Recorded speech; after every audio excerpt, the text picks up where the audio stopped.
Ok, Éxodo capítulo 19. La semana pasada vimos los primeros 6 versículos. Y en los versículos 1 al 6 de este capítulo vimos cómo los hijos de Israel llegaron al monte Sinaí. Llegaron al desierto de Sinaí, ahí encontraron un monte. Algunos lo llaman el monte de Sinaí, otros lo llaman el monte Horeb, ¿sí? Y vimos que llegaron ahí después de 3 meses de haber salido de la tierra de Egipto. Y ahí el Señor habló con Moisés. El Señor iba a preparar a Moisés porque el Señor iba a empezar a darles a los israelitas sus leyes. Iba a empezar a darles a los israelitas lo que Él iba a requerir de ellos mientras caminaban por el desierto rumbo a la tierra prometida, y las leyes que iban a tener que obedecer ellos una vez que llegaran a la tierra prometida.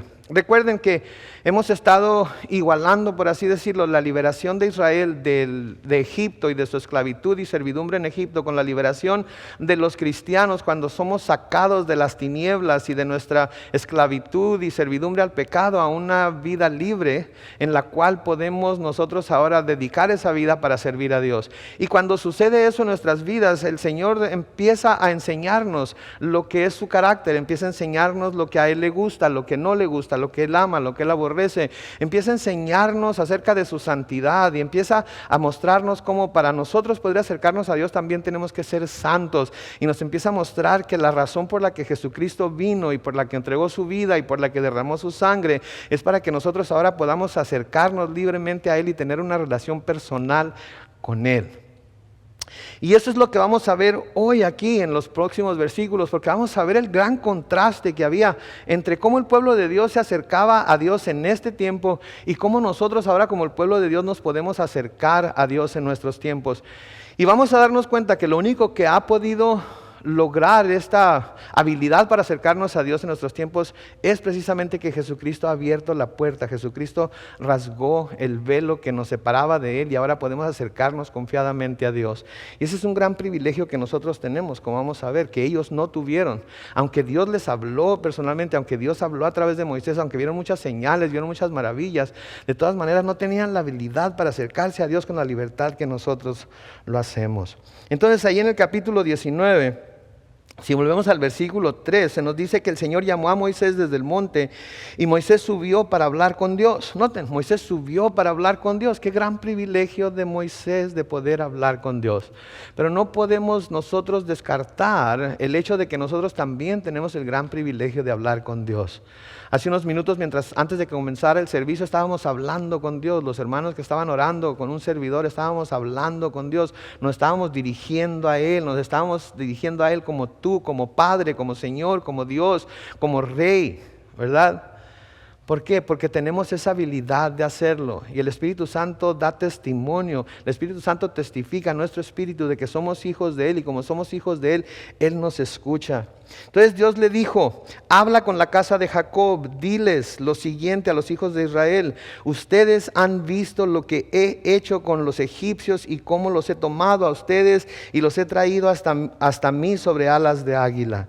Si ahora ustedes prestan oído a mi voz y cumplen mi pacto, serán mi tesoro especial por encima de todos los pueblos, porque toda la tierra me pertenece. Ustedes serán para mí un reino de sacerdotes y un pueblo santo. Y estas mismas palabras les dirás a los hijos de Israel. Noten aquí muy claramente, Dios le encarga a Moisés que vaya y hable con los hijos de Israel y les diga las palabras tal y como Él se las dio a Moisés. ¿Sí? Eso es algo que debemos de prestar siempre muchísima atención. Sí, que Dios no quiere que su palabra sea tergiversada. Dios no quiere que su palabra sea torcida. Dios no quiere que a su palabra se le dé una interpretación personal para tratar por medio de ella de subyugar o de dominar o de controlar al pueblo de Dios. Dios quiere que la palabra de Dios se les dé exactamente como Él la dio. ¿Para qué? Para que puedan conocer la verdad de Dios, para que puedan conocer en realidad su corazón, ¿sí? La palabra de Dios nos dice que en los últimos días va a haber muchas personas que se van a apartar de la verdad porque van a buscar maestros que les hagan cosquillas en los oídos. Van a buscar maestros que les presenten lo que creen o lo que ellos dicen ser la palabra de Dios, pero con su propia interpretación y de una manera que no tenga el filo, que no tenga el impacto que Dios decidió o quería, diseñó su palabra para tener. Porque hay ciertas cosas de la palabra de Dios que son cortantes. De hecho, se nos presenta como una espada de dos filos, ¿no es cierto? Que atraviesa hasta los huesos y las coyunturas y puede conocer las intenciones del corazón. Eso es la misión, eso es lo que la palabra de Dios debe hacer. Y si nunca que vamos a la iglesia somos confrontados con algo, ¿sí? que debemos de pensar en ello para poder nosotros saber que estamos obedeciendo a Dios, entonces no se nos está predicando el verdadero evangelio, porque el verdadero evangelio nos reta constantemente a examinarnos nosotros mismos y ver si estamos en la verdad o no. ¿Sí? Y cuando todo el tiempo que vamos a la iglesia lo único que hacemos es ir y congregarnos y divertirnos y pasar un buen tiempo todos juntos, pero no hubo un desafío, no hubo un reto a vivir una vida más santa, a vivir una vida más cercana de Dios, a vivir una vida más apegada a lo que su palabra dice, entonces no estamos cumpliendo con el mandamiento de Dios, porque eso es lo que Dios hace desde el principio. Sí, como lo vamos a ver aquí hoy. Entonces vemos cómo Dios manda a Moisés que hable exactamente las palabras que Dios le había dado a él. Y hoy vamos a ver cómo el pueblo de Israel responde a lo que Dios les había mandado decir por medio de Moisés. Noten ahí en el versículo 7 dice: Moisés volvió y llamó a los ancianos del pueblo y en su presencia expuso todas, de nuevo, en su presencia expuso todas las palabras que el Señor le había mandado decir. Noten, expuso en su presencia, no les mandó decir, no tomó a Aarón su hermano o a María su hermana o tomó a ninguna de las personas que había llamado a ayudarle. Él fue y los llamó a los ancianos y expuso en la presencia de ellos todas las palabras que el Señor le había mandado que les dijera. ¿Sí? Después el pueblo es llamado. Moisés les presenta las palabras que el Señor les dijo. Y cuando leo esto aquí, yo me imagino que Moisés estaba como predicador, pregonándole ahora al pueblo de Israel lo que las palabras de Dios habían dicho. ¿Sí?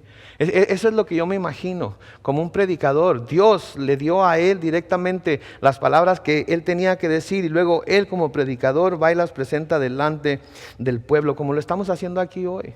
Ahora yo no me estoy comparando con Moisés, lejos esté de mí compararme con Moisés, ¿verdad? Quizás en la edad que tenía cuando él hizo esto, a lo mejor sí, ¿verdad? Él tenía 80 años, yo ya me falta poco para llegar ahí, pero en todo lo demás no, ¿verdad? Él era el hombre más humilde de la tierra, se nos dice, ¿verdad? Yo tengo tiempos en los que no soy muy humilde, ¿verdad?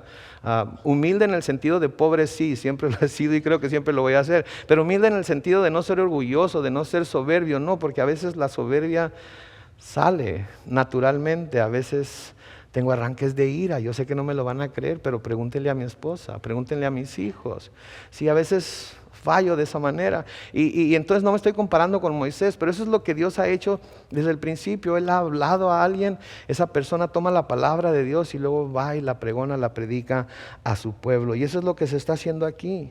Y de nuevo, cuando nos reunimos y repasamos la palabra de Dios siempre nos reta, siempre nos trae desafíos, ¿verdad? Porque podemos vernos en ella, como nos dice Santiago, nos podemos vernos en ella como vernos en un espejo.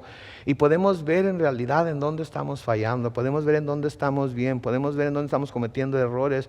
Y creo que eso es un propósito de Dios para ayudarnos a nosotros mismos a ver qué estamos, cómo estamos, ¿verdad? Y no debemos de tomarlo como regaño, no debemos de tomarlo como reproche, debemos de tomarlo como lo que Él lo ha diseñado que sea, que es una disciplina que todos necesitamos, ¿verdad? Nos llamamos discípulos de Cristo, ¿verdad? Pues ¿qué creen que las primeras 4 o 5 letras de discípulo son las mismas 4 o 5 letras de disciplina? Sí, porque el discípulo es discipulado, pero también a veces es disciplinado por el maestro. Yo creo que todos nosotros aquí hemos estado en la escuela alguna vez, ¿verdad? Algunos de ustedes quizás ya estuvieron en la escuela cuando ya no existía el castigo corporal, ¿verdad? Ya no existía cuando los maestros jalaban de las patillas a los muchachos, ya no existían cuando agarraban los borradores y se les tiraban desde el frente, fueron a la escuela cuando ya no les hacían extender la mano y darles de reglazos, pero hay otras maneras de disciplinar también. ¿Verdad? Los reprueban en sus clases, o les dan malas calificaciones, o los mandan a la oficina del director, o los mandan con el consejero. Todo eso son formas de disciplina. Y los discípulos de Jesucristo debemos estar dispuestos a ser disciplinados por nuestro Señor, porque su disciplina está diseñada para llevarnos al camino correcto, para llevarnos a hacer las cosas que tenemos que hacer en nuestra vida diaria. Entonces, cuando nos reunimos para repasar juntos la palabra de Dios, a menudo somos retados, somos llamados a aceptar lo que se nos está diciendo, a someternos a ello, y a veces es difícil. Entonces Moisés les refiere la palabra de Dios a los hijos de Israel, ¿sí? Aquí lo que estaba haciendo Moisés es que estaba actuando como un sacerdote, estaba siendo un intermediario entre Dios y su pueblo. El pueblo hablaba, Dios hablaba con Moisés, Moisés hablaba con el pueblo. Cuando el pueblo contestó a lo que Dios les había mandado decir, Moisés es el que fue a decirle a Dios lo que ellos habían dicho. Noten ahí en el versículo 8 de Éxodo 19, todo el pueblo respondió al unísono. Fue como que todos juntos, con una sola voz, al escuchar lo que Dios estaba pidiendo de ellos, dijeron: haremos todo lo que el Señor ha dicho. Y cuando Moisés refirió al Señor las palabras del pueblo, ¿sí? El Señor le dijo, dice el versículo 9. Vamos a ver primero esto, cuando Moisés le refirió al Señor las palabras del pueblo. Noten aquí las palabras que el pueblo dijo: haremos todo lo que el Señor ha dicho. Haremos todo lo que el Señor ha dicho. Estaban básicamente ellos prometiéndole a Dios. Al escuchar lo que él estaba pidiendo, estaban prometiéndole a Dios que ellos iban a cumplir con todo lo que Él les había dicho. E iban a seguir prometiendo que ellos iban a cumplir con todo lo que Dios les siguiera diciendo. Cada vez que el Señor les pedía algo, ellos decían: todo lo que el Señor ha dicho, lo vamos a hacer. Y ¿saben qué? Yo creo que su respuesta fue sincera. Yo creo que su respuesta fue de todo corazón, pero creo que también fue dada sin pensar muy bien en lo que estaban diciendo. Porque cuando leemos todo lo que Dios le pidió al pueblo de Israel que hiciera, vamos a ver que son cosas difíciles de hacer. Vamos a ver que son cosas en las que se necesitaba trabajar arduamente para hacer. Vamos a ver que había mucha instrucción y que había muchas cosas que Dios les había pedido que hicieran al pie de la letra. No se podían equivocar ni a diestra ni a siniestra. No podían dar un poco más o quitar un poco menos. Tenía que ser exactamente como Dios había dicho. ¿Y cuántas veces nosotros hemos recibido instrucciones exactas de cómo debemos hacer algo y decimos: esto es imposible, esto no se puede hacer? Y buscamos atajos, buscamos manera de hacerlas más fáciles para nosotros, ¿verdad? Sin embargo decimos: sí, lo voy a hacer. Sí, y a veces nosotros también hacemos lo mismo, ¿no es cierto? Escuchamos alguna predicación y nos parece cierto y conveniente lo que se está diciendo, y sentimos una gran convicción en nuestro corazón y decimos: de ahora en adelante, Señor, eso que escuché en esta predicación lo voy a poner en práctica al 100%. De ahora en adelante, ya escuché claramente tu voz, ya escuché claramente tu instrucción, escuché claramente que me lo estabas diciendo a mí, escuché claramente que era para mi situación. Voy a hacer exactamente lo que tu palabra me dice. Voy a comenzar a hacer lo que tu palabra me pide, lo que tu palabra me dice que debo hacer. Y salimos, díganme si no es cierto, con la mejor intención de hacerlo. Yo creo que las hermanas que estuvieron en la conferencia el sábado y que se les recordó quién es Dios, qué es lo que ha hecho en su vida, todo eso, se sintieron fortalecidas, sintieron una nueva fuerza, sintieron como que podían salir y hacer lo que tuvieran que hacer por Dios, porque acababan de recibir como sus órdenes, como soldados, ¿verdad?, de marchar y hacer lo que tenían que hacer. No levanten la mano, pero ¿cuántas ya fallaron en lo que se propusieron hacer? Okay. ¿Saben por qué? Porque esta es nuestra naturaleza. ¿Sí? Esa es nuestra naturaleza. Decimos: de ahora en adelante Decimos, esta es la última vez. Decimos, ahora sí entendí. Decimos, ahora sí agarré la onda, ahora sí la entendí, ahora sí lo veo claro. Te prometo, Señor, que de aquí en adelante. Y a veces no llegamos todavía ni a la casa después de haber salido del servicio de la iglesia y ya la regamos. Es nuestra naturaleza. Es nuestra naturaleza. ¿Saben qué es con lo que sí podemos contar? Con que Dios no falla. Él nunca falla.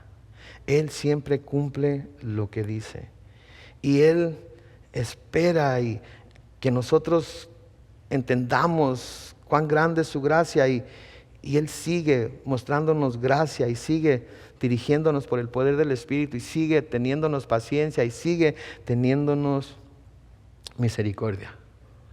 ¿Saben qué? Lo vamos a ver conforme vamos estudiando más al pueblo de Israel. Vamos a ver que el pueblo de Israel constantemente falló a lo que dijo que iba a cumplir. Constantemente estuvo cayendo, constantemente dejaba a Dios y se iba tras dioses ajenos.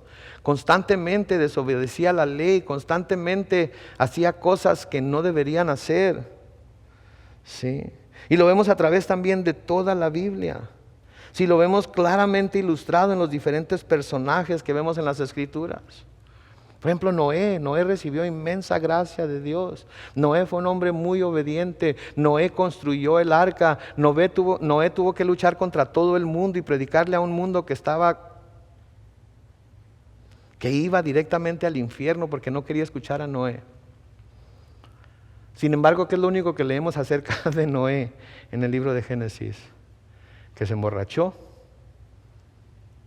y sus hijos lo vieron desnudo y tuvieron dos de ellos buscaron la manera de cubrirlo sin verlo, pero el otro lo miró y maldijo a su hijo y maldijo a sus nietos, etcétera, etcétera, etcétera. El mismo Moisés, vemos que la misma Biblia nos dice que él es el hombre más humilde de todo el mundo, pero se llenó de ira contra el pueblo de Israel. Se llenó de ira y tuvo ciertos arranques de ira contra ellos. Sí, vemos a Abraham y a Sarai, su esposa. Los dos mintieron. Y Abraham no una vez, sino un par de veces. Su hijo Isaac hizo lo mismo. Jacob engañó a su hermano mayor Esaú. Eso es una de las cosas que me encantan de la Biblia, que la Biblia no trata de que nos enamoremos de sus personajes y los veamos como héroes. Sí, los podemos ver como héroes, pero al mismo tiempo nos presenta también su humanidad, su debilidad, su propensidad a caer y cometer errores. Sí. Lo vemos tan claramente ilustrado también con los discípulos en general, con todos ellos. Pero lo vemos también ilustrado con Pedro en particular. Sí, en Mateo capítulo 26, comenzando con el versículo 31, dice, ahí Jesús le dijo, versículo 31, dice, ahí Jesús le dijo, todos ustedes se escandalizarán de mí esta noche, porque está escrito, heriré al pastor y las ovejas del rebaño serán dispersadas. Pero después de que yo haya resucitado, iré delante de ustedes a Galilea. Noten en el versículo 33 la contestación de Pedro. Pedro le dijo, aunque todos se escandalicen de ti, yo nunca me escandalizaré. Jesús le dijo, de cierto te digo que esta noche antes de que el gallo cante me negarás 3 veces. Versículo 35 dice, Pedro le dijo, aun cuando tenga que morir contigo, jamás te negaré. Y todos los discípulos que dice ahí, dijeron lo mismo. ¿Qué fue lo que hicieron cuando llegaron las personas que iban a aprender a Jesucristo? Patitas para cuando son, ¿verdad? Más vale que digan aquí corrieron que aquí murieron. Y Pedro no se conformó con huir, sino que Pedro, de hecho, como el Señor mismo lo había dicho, negó al Señor 3 veces antes de que el gallo cantara. Quiero decirles algo, ¿ok? Como cristianos, Nunca debemos sorprendernos cuando vemos caer a alguien. Nunca debemos sorprendernos cuando vemos caer a alguien. No importa quién sea. No importa que sea los sugieres, no importa que sea cualquier persona de la congregación, no importa que sean los mismos pastores, no importa quién sea el que caiga, nunca debe de sorprendernos. ¿Saben por qué? Porque todos somos pecadores. Todos hemos pecado y no vamos a estar, estamos ya destituidos de la gloria de Dios. Todos somos seres humanos. Todos tenemos la propensidad a caer. Cuando alguien cae, no debemos apuntar con el dedo, debemos decir, es por la gracia de Dios que yo todavía no he caído en ese mismo pecado. Porque todos somos cortados de la misma tijera. Y una de las cosas que como cristianos tenemos que comprender es que todos estamos propensos a caer de la misma manera. Todos. Todos somos tentados de la misma forma. Todos somos débiles ante la tentación. A veces nosotros mismos nos torturamos tratando de aparentar que no lo somos. A veces nosotros mismos nos torturamos tratando de aparentar que no lo somos.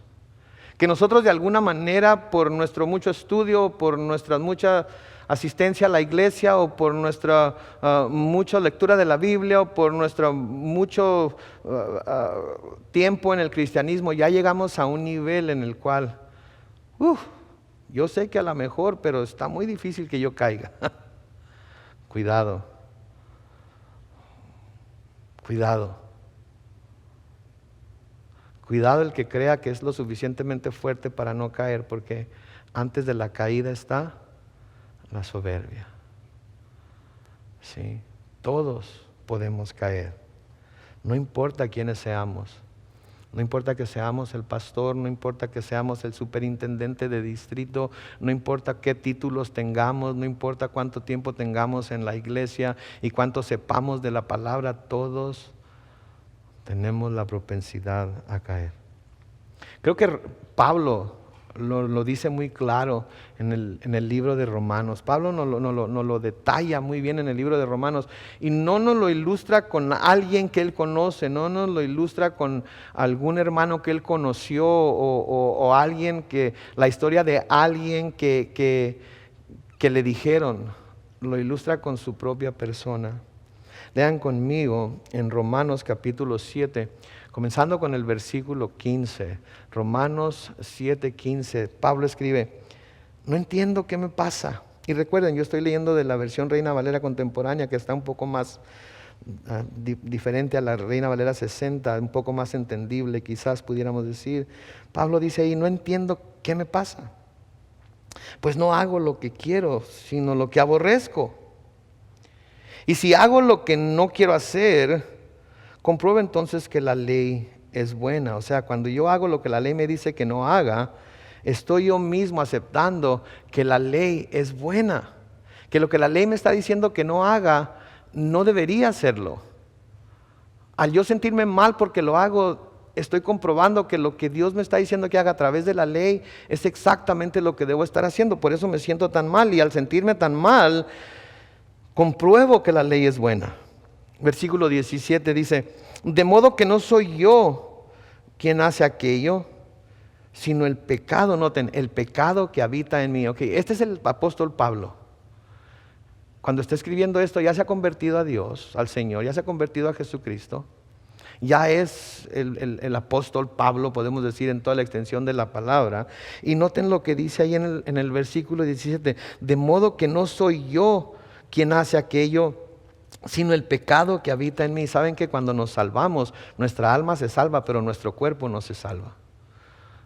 El pecado sigue morando en nuestro cuerpo. Por eso hay una lucha siempre.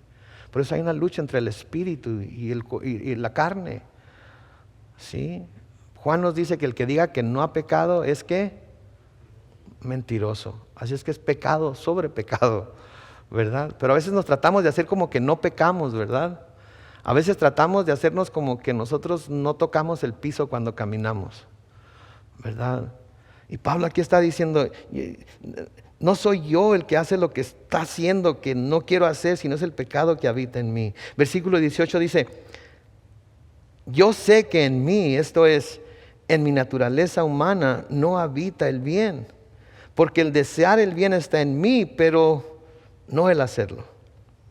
Porque no hago el bien que quiero, sino el mal que no quiero. Y si hago lo que no quiero, ya no soy yo quien lo hace, sino el pecado que habita en mí. Versículo 21 dice, entonces, aunque quiero hacer el bien, descubro esta ley, que el mal está en mí. El mal está en mí. Hoy vino una señora a pedirme que si podía aconsejarla a él y a su marido, a ella y a su marido. No está aquí, así es que no estoy poniendo a nadie en evidencia, ¿ok? Serenos, estoy seguro que no las conocen. Pero me empezó a decir de él, y él, y él, y él, y él hace, y él dice, y él esto y el otro. Y le digo, entonces usted no hace nada para contribuir. No, pues yo trato. ¿Saben qué? El mal está en mí. Todos los problemas interpersonales que tenemos es por el mal que está en mí. Sí, sin duda la otra persona también tiene algo de culpa, pero el mal está en mí. Y tengo yo que encargarme del mal que está en mí primero para que luego podamos enfocarnos en el mal de la otra persona. Y aquí Pablo está diciendo, entonces aunque quiero hacer el bien, descubro esta ley que el mal está en mí. Versículo 22 dice, porque según el hombre interior me deleito en la ley de Dios, pero encuentro que hay otra ley en mis miembros, la cual se rebela contra la ley de mi mente y me mantiene sujeto a la ley del pecado que está en mis miembros. Noten que todo se lo está echando así sobre sí mismo. Y luego dice en el versículo 24, miserable de mí, ¿quién me librará de este cuerpo de muerte? ¿Se da cuenta en realidad de lo miserable que es? Porque quiere hacer el bien, pero no puede. Quiere hacer lo correcto, pero hay una ley en él que lo está constantemente llevando a hacer lo que no es correcto.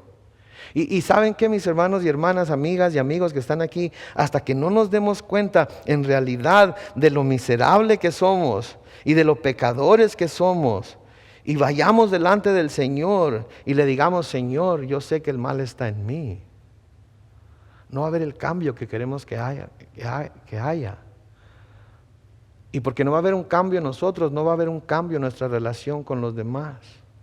No va a haber un cambio en nuestra relación con nuestros cónyuges, no va a haber un cambio en nuestra relación con nuestros hijos, no va a haber un cambio en nuestra relación con nuestros padres, no va a haber un cambio en nuestra relación con nuestros patrones, con nuestros compañeros, con nuestros amigos. ¿Por qué? Porque el mal está en mí. Y tengo que dejar que Dios lidie con ese mal y lo saque de mí, me transforme de adentro para afuera. Por eso cuando Pablo dice aquí, oh miserable de mí, ¿quién me librará de este cuerpo de muerte? Él mismo se contesta en el versículo 25, doy gracias a Dios por medio de nuestro Señor Jesucristo. ¿Por qué? Porque el único que nos puede liberar de este cuerpo de muerte y de lo que este cuerpo está vendido a hacer constantemente es el Señor Jesucristo. Pero tenemos que dejarlo entrar, tenemos que dejarlo que nos transforme, tenemos que dejarlo que nos limpie, tenemos que dejarlo que nos diga lo que está mal en nosotros y decirle, Señor, yo no puedo hacer lo que tú me estás pidiendo que haga, te necesito a ti para hacerlo. Pero a veces somos igual que los israelitas. Señor, todo lo que tú digas, yo lo voy a hacer. De aquí en adelante, yo lo voy a hacer. Y le prometemos cosas a Dios que ya hemos comprobado una y otra vez que no podemos cumplir. Pablo termina ahí en el versículo 25 diciendo, así que yo mismo con la mente sirvo a la ley de Dios, pero con la naturaleza humana sirvo a la ley del pecado. Otra cosa que los cristianos tenemos que reconocer es que hasta que Cristo venga por nosotros, no vamos a poder alcanzar la perfección que tanto deseamos tener. Escuchen esto, que tanto deseamos tener y que a menudo exigimos de los demás, antes de tenerla nosotros. ¿Escucharon eso? Hasta que el Señor Jesucristo no venga por nosotros, no vamos a poder alcanzar la perfección que nosotros mismos deseamos tener, que quisiéramos tener y que a menudo exigimos de los demás. Yo no soy el del problema. Ustedes son los del problema. Yo estoy bien así como estoy. Dios es mi testigo. Cuidado. Cuidado. Mi mamá tiene un dicho, Carlos Manuel, con un dedo apuntas para allá, pero ustedes están apuntando a ti. El mal está en mí. ¿Sí? Y debemos de decir, Señor, tú eres el único que me puedes salvar, tú eres el único que me puedes cambiar, tú eres el único que me puede darme tanto el querer como el hacer de tu perfecta voluntad. Pero a veces nos ponemos tanta presión en nosotros mismos para ser perfectos que terminamos fallando de una manera mucho más grande. Sí, es como ponerse a dieta con esas dietas de que pierde uno 15 libras en 4 horas, ¿verdad? y luego pierde las 15 libras en 4 horas y se mantiene libre de esas 15 libras como por otras 2 horas y luego cuando la tercera hora ya las 15 libras están ahí y vienen acompañadas de otras 5 más, ¿verdad? Eso es lo que sucede cuando tratamos de hacernos los perfectos, cuando sabemos que no podemos lograrlo. ¿Y saben qué es peor aún? Cuando tratamos de imponer esa perfección a otras personas sin nosotros todavía haberlo logrado. Papás, mamás, ustedes saben de lo que estoy hablando. Exigimos a nuestros hijos tantas cosas que nosotros mismos no estamos dispuestos a hacer. Les pedimos a nuestros hijos que no hagan lo que yo hago. Haz lo que yo digo. Se oye bien, se oye lógico, ¿verdad? De alguna manera nos consuela eso, ¿verdad? No podemos exigir de otras personas la perfección que nosotros mismos no estamos dispuestos a dar. No estoy diciendo que no corrijan a sus hijos, ok, no me vayan a pensar que les estoy diciendo que los dejen hacer lo que quieran. No, existe la disciplina. Sí. Pero no debemos de buscar esa perfección de otros, especialmente cuando nosotros sabemos que no somos perfectos. A veces lo exigimos de nuestros cónyuges, ¿verdad? A veces usamos mucho las palabras tú siempre y tú nunca. O sea, tú siempre tratas de salirte con la tuya. Siempre juegas con mi mente. Siempre tratas de convencerme que tú estás bien. Tú nunca me das la razón. Tú nunca te pones de mi lado. Tú nunca haces lo que yo te pido. ¿Serio? ¿Nunca? ¿Ni una sola vez? Estoy seguro que si piensan lo suficientemente, van a ver que cuando menos una vez lo hicieron. O cuando menos una vez no respondieron o hicieron lo que siempre se dice que hacen. ¿Sabe lo que nos hace eso cuando lo decimos? Mentirosos. Porque no es siempre y no es nunca. Y debemos acordarnos que los mentirosos no heredarán el reino de los cielos. Entonces tengamos mucho cuidado con lo que decimos. Tengamos mucho cuidado de cómo lo presentamos. Y déjeme decirle otra cosa también. Si nos ponemos a pedir perfección o nada, porque nadie es perfecto, ¿qué creen que vamos a recibir? Nada. Nada. Entonces tenemos que tener mucho cuidado de no caer en el error de los hijos de Israel y decir, sí, todo lo que Dios diga lo voy a hacer. ¿Saben qué? Fallamos. Cuando fallemos hay que admitir que fallamos y vayamos con la persona a la que le hemos fallado y no digamos, discúlpame, no lo quise hacer. Digamos, perdóname. Nunca debe haber reaccionado así contigo. Nunca debe haberte faltado al respeto de esa manera. Nunca debí haber mostrado tan poco amor por alguien a quien debo amar. Pero cuando reconocemos eso, estamos diciendo como Pablo, oh miserable de mí, ¿quién podrá salvarme de este cuerpo de muerte? Y luego nos damos cuenta que Jesucristo nos ha salvado. Pero todavía no somos perfectos. Todavía Él está trabajando en cada uno de nosotros. Ahora, otra cosa que estoy diciendo es que no estoy diciendo que tomemos a la ligera el pecado, ¿ok? De ninguna manera estoy diciendo, no importa si pecamos, no importa si cometemos errores, no importa. No, importa muchísimo. Lo que les estoy diciendo es que cuando pecamos, no estamos haciendo nada que no nos venga naturalmente.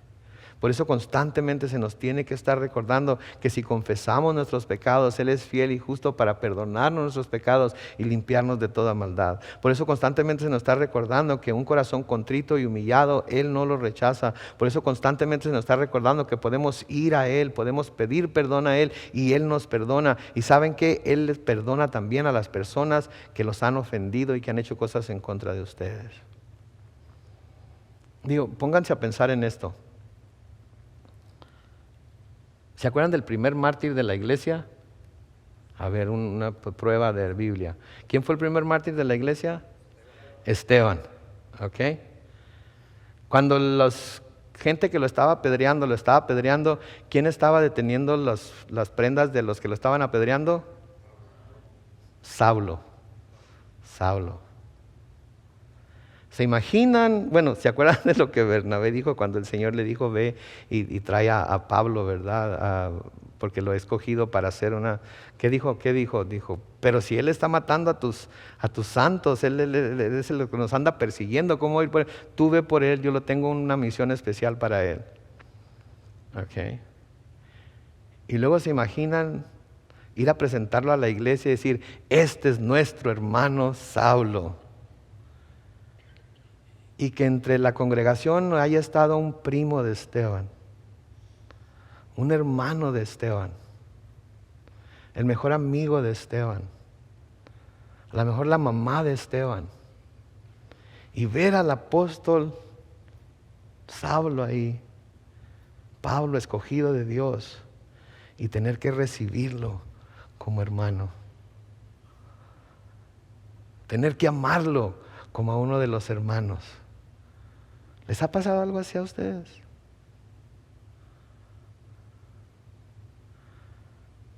Todos podemos ser Saulos y todos podemos ser Pablos. De nuevo, no les estoy diciendo que tomen el pecado a la ligera, no. Hijitos míos, dice Juan, esto les escribo para que no pequéis. Pero luego, ¿qué sigue de eso? Pero si alguno hubiera pecado, abogado tenemos para con el Padre en Jesucristo el justo. ¿Se fijan? A veces somos demasiado duros con nosotros mismos, pero somos más duros con otras personas. ¿Sí? A veces le prometemos a Dios demasiado cuando sabemos que no vamos a cumplir. Cuando deberíamos decir, Señor, con tu ayuda, Señor, con tu espíritu, Señor, mi propósito es cumplirlo, pero ayúdame en mi debilidad, como aquel hombre que llevó a su hijo poseído a los discípulos y no podían echar fuera el demonio. ¿Se acuerdan? Cuando llega el Señor Jesucristo dice, si crees, nada será imposible. ¿Se acuerdan qué le dijo el papá? Señor, creo. ¿Y qué fue lo siguiente que dijo? Ayuda a mi incredulidad.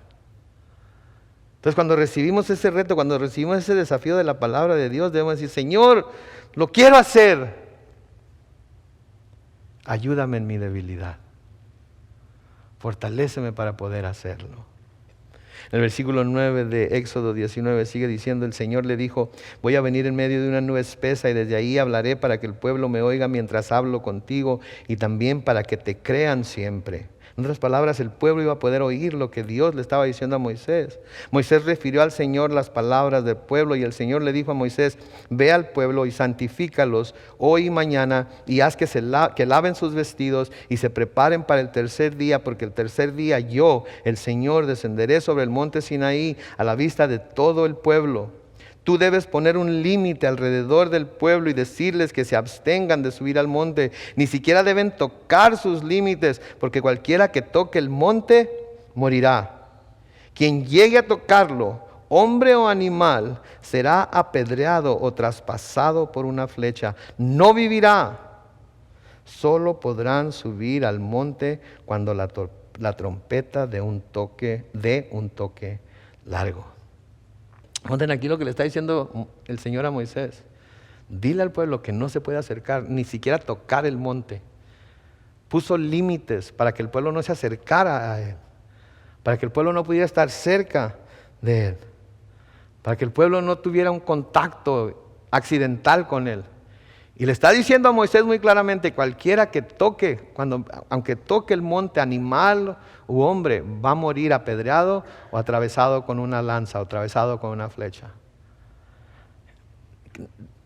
Es digno de notar aquí que el pueblo de Dios no tenía en este tiempo del que estamos hablando la libertad para acercarse al monte de donde hablaría Dios con Moisés, y mucho menos para acercarse a Moisés. Nadie podía acercarse a Dios sin un sacerdote como intermediario. Nadie. Por eso Moisés, de la tribu de Leví, y su hermano Aarón fueron llamados de la tribu de Leví para ser los sacerdotes de Dios para el resto del pueblo de Israel. Porque siempre que el pueblo de Israel se dirigiera a Dios tenía que ser por medio de un sacerdote. Y nadie podía acercarse a Dios sin un sacerdote que fuera su intermediario. Y ni siquiera el sacerdote tenía acceso a Dios cuando él quería. El sacerdote nada más se podía acercar a Dios una vez al año. Esto que Dios estaba haciendo aquí con Moisés lo estaba haciendo porque les estaba dando por primera vez la ley, pero después que la ley fue dada, los sacerdotes no podían acercarse a Dios cuando ellos quisieran. Tenía que ser solamente una vez al año. En el libro de Hebreos, en el capítulo 9, los versículos 6 y 7, dice, con todo esto dispuesto así, los sacerdotes entran continuamente en la primera parte del tabernáculo para celebrar los oficios del culto. Hebreos 9, 7 dice, pero en la segunda parte entra únicamente el sumo sacerdote, y esto solo una vez al año, y siempre llevando sangre, la cual ofrece por sí mismo y por los pecados involuntarios que el pueblo comete. ¿Okay? El libro de los Hebreos está escrito para presentarnos cuán superior es el sacerdocio de Jesucristo al sacerdocio levítico. ¿Sí? Y cuando el sacerdocio levítico vino, se dispuso que el sacerdote no podía entrar solamente al tabernáculo, a la primera parte que era el lugar santo, pero nunca entrar en la segunda parte que era el lugar santísimo, excepto una sola vez al año, y siempre llevando la sangre que se ofrecía primero por él mismo y luego por los pecados involuntarios del pueblo. ¿Sí? Y desde entonces hasta que Jesucristo vino, hasta que Jesucristo murió y resucitó, el pueblo de Dios no tenía acceso a Dios si no era por medio de un intermediario. Para nada se podía acercar a Dios. No había manera de que se acercara. Esa es la diferencia entre el pueblo de Dios en el Antiguo Testamento y el pueblo de Dios en el Nuevo Testamento. Que ahora en el Nuevo Testamento nosotros tenemos un acceso libre a Dios. De nuevo en Hebreos capítulo 9, comenzando con el versículo 11, dice, pero Cristo vino ya y es el sumo sacerdote de los bienes venideros, a través del tabernáculo más amplio y más perfecto, el cual no ha sido hecho por los hombres, es decir, que no es de esta creación, y no por medio de la sangre de machos cabríos ni de becerros, sino por medio de su propia sangre.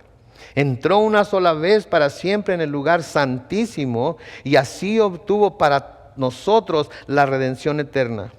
Si la sangre de los toros y de los machos cabríos y las cenizas de la becerra rociadas sobre los impuros santifican para la purificación de la carne, cuánto más la sangre de Cristo, que por medio del Espíritu eterno se ofreció a sí mismo sin mancha a Dios, limpiará de obras muertas nuestra conciencia, noten, para que sirvamos al Dios vivo. ¿Se fijan? Él entró, pero no con la sangre de machos cabríos. Él entró, pero no con la sangre de corderos. Él entró, pero entró con su propia sangre al lugar santísimo, en el mismo tabernáculo de Dios en el cielo, para ofrecer un sacrificio de sí mismo, sin mancha, para poder limpiar nuestras obras muertas, para que podamos servir al Dios vivo. De nuevo en Hebreos, en el capítulo 10, los versículos 19 al 25, dice: hermanos, puesto que con toda libertad podemos entrar en el lugar santísimo por la sangre de Jesucristo, por el camino nuevo y vivo que Él nos abrió a través del velo, es decir, de su propio cuerpo. Y puesto que tenemos un gran sumo sacerdote al frente de la casa de Dios, note lo que dice el versículo 22, acerquémonos con un corazón sincero y con la plena seguridad de la fe, con el corazón purificado de una mala conciencia y con el cuerpo lavado en agua pura. Mantengamos firme y sin fluctuar la esperanza que profesamos, porque fiel es el que prometió. Tengámonos en cuenta unos a otros a fin de estimularnos al amor y a las buenas obras, no dejando de congregarnos como es la costumbre de algunos, sino animémonos unos a otros, y con más razón ahora que vemos que aquel día se acerca. ¿Saben lo que está diciendo aquí? ¿Saben lo que está diciendo aquí el escritor? Tenemos toda libertad para entrar hasta el lugar santísimo por la sangre de Jesucristo. Ellos no lo tenían. Ellos necesitaban el sacerdote, ellos necesitaban un intermediario. Nosotros no necesitamos nada de eso. Podemos entrar a su presencia cuando nosotros queramos. Y déjenme preguntarle, ¿cuánto nos aprovechamos de ese gran privilegio que tenemos en Cristo Jesús? No lo hacemos tanto como debiéramos. No lo hacemos tanto como lo necesitamos. No lo hacemos tanto como tenemos la habilidad para hacerlo. Déjeme preguntarle, ¿por qué? ¿Por qué? Si a usted le dieran un vale para ir a Starbucks todos los días por el resto de su vida y tomar el café que usted quisiera por el resto de su vida todos los días, ¿lo aprovecharía? Si le gusta el café o el té o el chai o todas esas cosas que venden, estoy seguro que estaría ahí una y otra y otra y otra vez. Cada vez que pasara por un Starbucks, iba al cabo que es gratis. Todavía no me acabo uno, puedo ir por otro. Claro que lo aprovecharíamos. ¿Por qué no aprovechamos el acceso que tenemos al mismo trono de gracia de Dios por la sangre de Cristo? ¿No cree usted que deberíamos de aprovecharlo más? ¿No cree usted que deberíamos de usar más esa ventaja? Noten ahí en el versículo 14 de Éxodo 19, dice: Moisés bajó del monte al pueblo y lo santificó, y ellos lavaron sus vestidos. Y Moisés le dijo al pueblo: prepárense para el tercer día, no tengan ningún contacto con una mujer. Al tercer día por la mañana hubo truenos y relámpagos, y una espesa nube se posó sobre el monte, y hubo un fuerte sonido de bocina, y todo el pueblo que estaba en el campamento se estremeció. Entonces Moisés sacó al pueblo del campamento para recibir a Dios, y se detuvieron al pie del monte. Y todo el monte Sinaí humeaba, porque el Señor había descendido sobre él en fuego, y el humo subía como de un horno, y todo el monte se estremecía en extremo. El sonido de la bocina iba en aumento, y Moisés hablaba, y Dios le respondía con voz de trueno.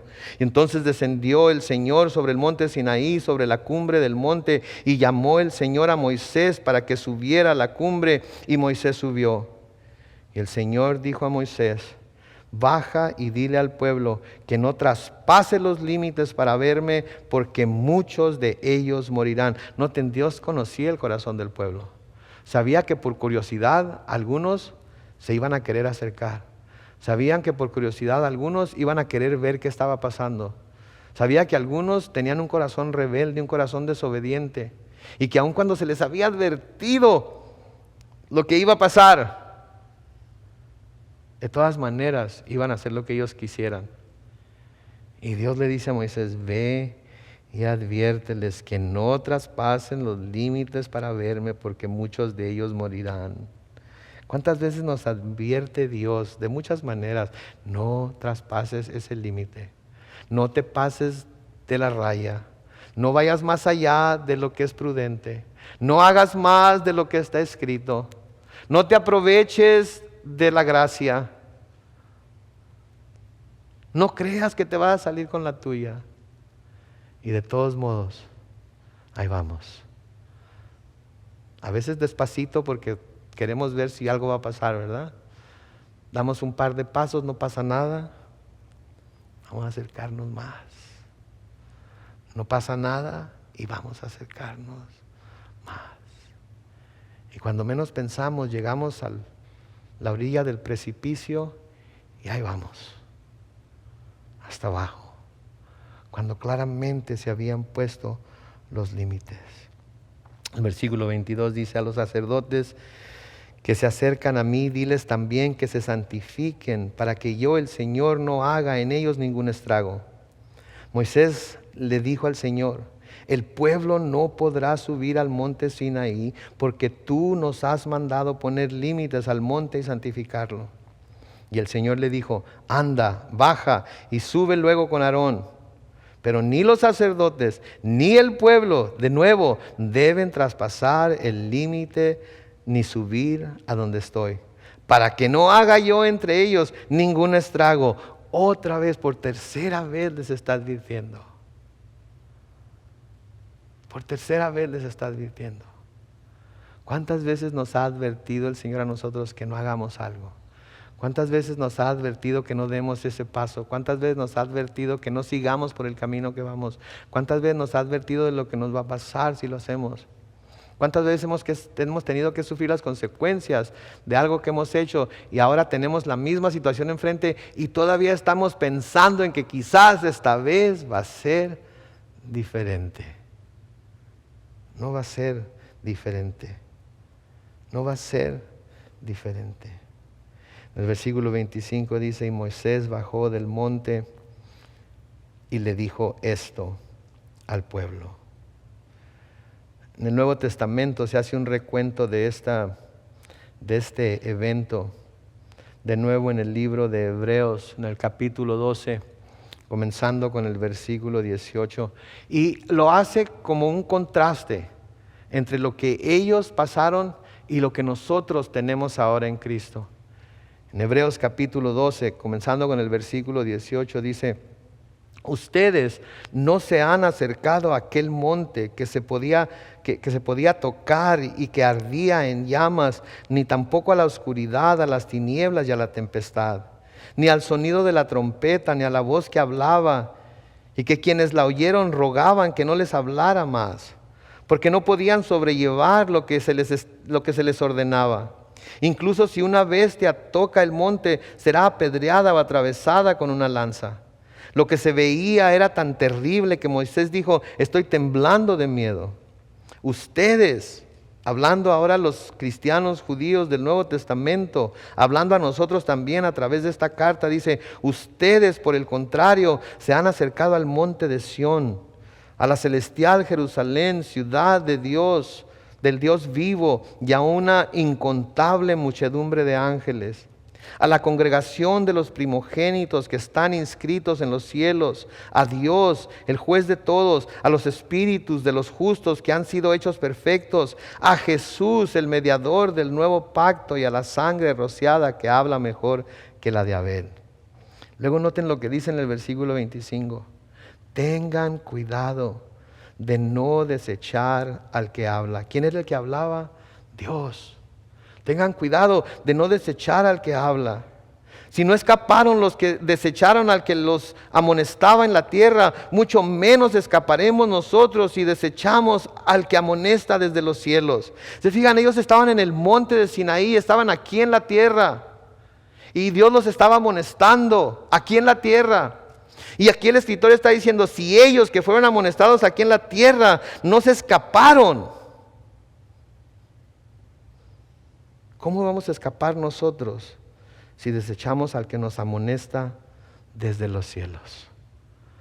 El Señor nos está amonestando desde los cielos. Lo que estamos haciendo aquí ahorita es lo mismo que Dios hizo cuando los llamó al monte.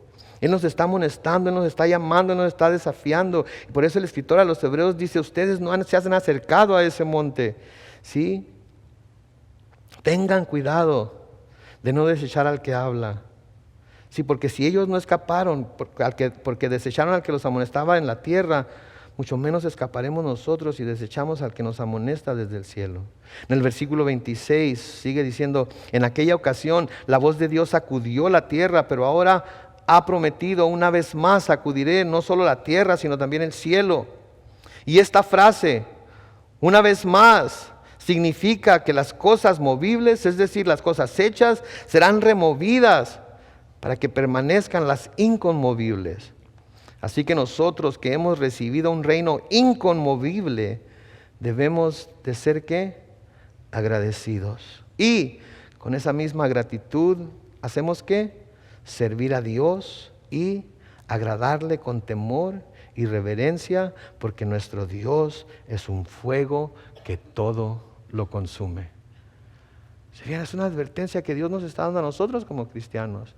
Nos está diciendo: ustedes no se están acercando a aquel monte que tembló, que estaba ardiendo con fuego, del cual salieron todo tipo de ruidos. No, ustedes se están acercando a un monte al cual pueden no solamente tocarlos, sino subir en él, y no van a sufrir nada de lo que ellos sufrieron. No lo desechen entonces, no lo desprecien entonces. Aprovéchense del hecho de que pueden acercarse. Aprovéchense del hecho de que pueden estar en compañía, en compañerismo, en comunión con Dios por medio de Jesucristo. Úsenlo para su ventaja. No lo desechen como ellos lo desecharon. Terminando aquí esta noche, en Hebreos capítulo 4, los versículos 14 al 16, el escritor a los Hebreos nos dice: por lo tanto, y ya que en Jesús, el Hijo de Dios, tenemos un gran sumo sacerdote que traspasó los cielos, retengamos nuestra profesión de fe. Porque no tenemos un sumo sacerdote que no pueda compadecerse de nuestras ¿qué? Debilidades, sino uno que fue tentado en todo de la misma manera que nosotros, aunque sin pecado. Por tanto, acerquémonos confiadamente al trono de la gracia para alcanzar misericordia y hallar gracia para cuando necesitemos ayuda. No tenemos que hacernos los fuertes delante de nuestro Señor Jesucristo. No tenemos que hacernos los que todo lo podemos, y yo, Señor, sí te cumplo, y yo, Señor, sí voy a hacer, y no importa que hagan los demás como Pedro, yo voy a permanecer fiel, y yo nunca voy a tambalearme, yo nunca voy a... No, noten, Él fue tentado, ¿sí? Tenemos un sumo sacerdote que puede compadecerse de nuestras debilidades, porque Él fue tentado en todo de la misma manera que nosotros. La única diferencia es que Él no pecó.